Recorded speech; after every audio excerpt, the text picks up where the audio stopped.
This story comes to us from theguardian.com. A Minnesota prosecutor who filed manslaughter charges against a police officer who shot and killed the black motorist Philando Castile in a 2016 stop for a broken taillight says he will no longer pursue cases involving minor traffic violations.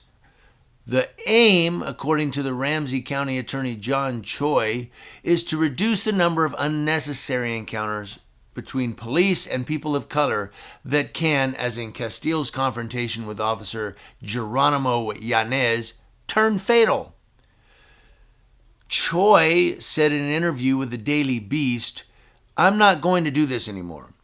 I am not going to perpetuate these unjust practices that disproportionately impact my community." Today, the Ramsey County Attorney announced it will no longer prosecute felony crimes that are the result of minor traffic stops. But not everyone thinks this is a good idea. Heidi Wigdahl joins us now with more. Heidi? Julie and Randy, these non-public safety stops are often referred to as pretextual traffic stops. This is when police pull a driver over for something minor like a cracked windshield, then use the stop to seek evidence of a more serious crime. Data backs up that these types of stops disproportionately affect black and brown communities. Yanez, who is Hispanic, shot Castile, 32 years old, 7 times on July 6, 2016, after pulling him over for a broken taillight. Castile's partner, Diamond Reynolds, who live-streamed the aftermath of the incident, said the officer opened fire immediately after warning her boyfriend not to reach for a licensed gun that he owned.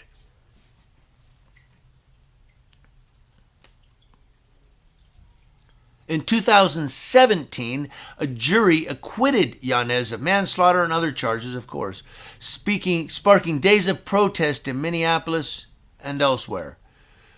That same month, Castile's mother, Valerie, reached a $3 million settlement with the city of St. Anthony and its police department.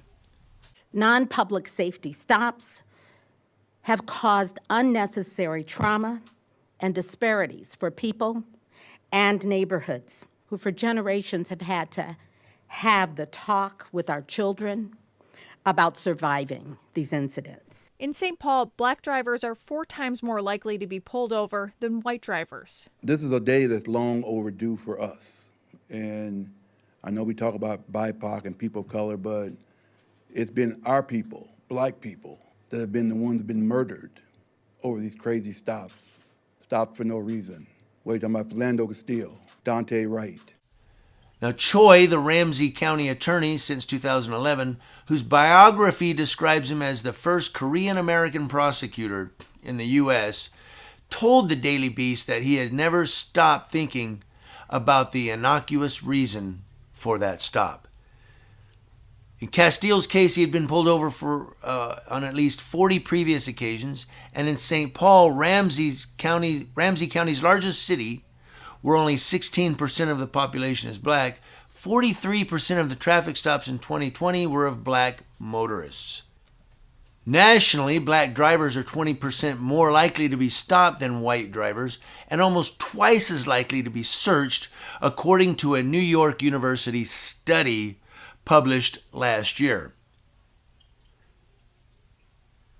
Choi, who said he believed the low probability of finding guns or drugs in vehicles during such stops was not worth alienating the community for, when he said, "We have failed to think about the 98% of people. We can continue to perpetuate all this, or we can change it. Moving infractions such as motorists driving erratically or at high speed should continue to be investigated," Choi said.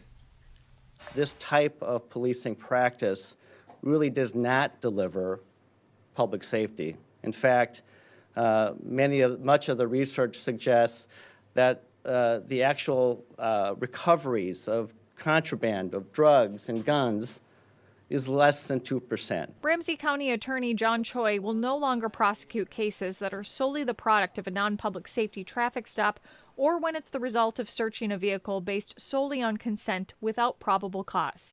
But the prosecutor's new approach, which was announced last week, drew mostly supportive reactions from law enforcement. Todd Axtell, chief of the St. Paul Police Department, issued new guidelines to officers on that same day, according to an email the Daily Beast said it obtained. Minor violations such as expired tags, broken headlight or taillight, illegally tinted windows, and objects hanging from mirrors were illegal and important to note, Axtell said, but had little effect on public safety. Chief Axtell wrote, I want to be perfectly clear, we should not use these violations as a primary reason for a traffic stop unless there's an articulable public safety concern. Now, it talks about the neighboring Roseville Police Department also endorsed this new policy in a press release. And then it goes down quite a bit more. I'm going to put a link to it in the description box below. You can go read it if you want in its entirety. But the biggest thing here is this prosecutor says, look, I'm not going after any more traffic infractions. If you cops write these broken headlight, tail light out, or anything like that, he said, I'm just going to drop it. I'm just going to throw it back in your face. He said, because we're not doing this anymore. Do you think that's going to stop the police from stopping people? The Minnesota Police and Peace Officers Executive Director called the change, quote, absurd and a slap in the face to victims of crime. For decades, generations upon generations, we have asked African American families to adapt to how they're being policed. And then we have civil unrest and we have all of these discussions, but nothing ever changes. 5 police chiefs in Ramsey County are addressing this issue. St. Paul Police Chief Todd Axtell sent an email Wednesday directing officers to prioritize enforcing things like speeding and reckless driving. It gives them the opportunity to focus their time, their energy, their resource on the things that actually make us less safe. Chief Axtell also said they're working on a system that would allow officers to document minor infractions and notify drivers through the mail instead. Again, this policy does not apply to situations that endanger public safety. Do you think the police chief's little memo of, hey, don't stop them for this no more, we're going to adhere to this policy, you think if they still stop people for taillight out, something hanging in the mirror, that the chief is going to say, I told you guys to stop? No. Because when they find drugs in one car out of the 27 they search, he's going to go, see, that's why we search cars. He's not going to worry about the 26 that were searched because they were, they looked suspicious to the cops. Did you know that a person of color, or even a white person, with a baggy hoodie and a hat on backwards looks suspicious to a lot of cops?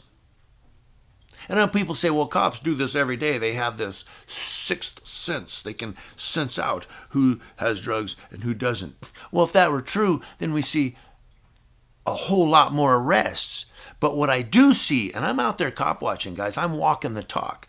I'm out there with my camera seeing this. What I see is them searching the car and then saying to the driver, all right, you're good to go. Have a good night. And the driver goes, thank you, officer. Thank you, buddy, for letting me go. After searching the car and finding nothing. Then you shake his hand and say, thank you. I'd be like, you know what? Get out of my face. Go do your job. Jump in the car and drive off. But my point is, I've had people comment to me and say, well, these cops that search the car, they have a sense. They do it every day. They see things. Well, if they do, how come they find nothing and let the guy go?